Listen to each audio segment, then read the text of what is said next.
What does healing from betrayal and a new business have to do with each other? A lot. Just yesterday, two of our members I'm working with started new businesses. Now, why did that happen? This is something I have seen so many times. I always talk about the 5 stages from betrayal to breakthrough. When you move out of stage 3, the hardest place to leave, what happens is you've moved through your trauma and transformation begins. Transformation doesn't even begin until stage 4.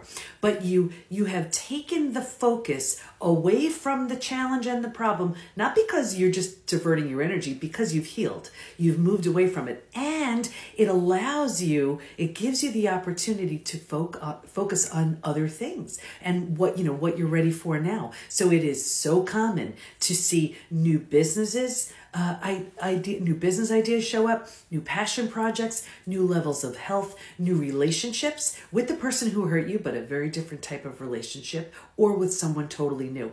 That's a stage 4, stage 5 thing. Like the PBT Institute, that was a stage 5 thing. And just yesterday, it was so exciting because 2 of our members officially launched their new business because they've moved through the trauma. And I know some of you were like, oh my gosh, but mine is so bad.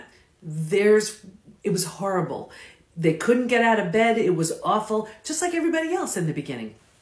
But by moving through the trauma, you heal, you make sense, you make meaning out of it, and then all of a sudden the downloads come. And all the things that you didn't have access to because you were busy healing, now you do. And here's the thing, you may start getting these ideas like, and then you say, well, I can never do that. Oh my gosh, that's so crazy.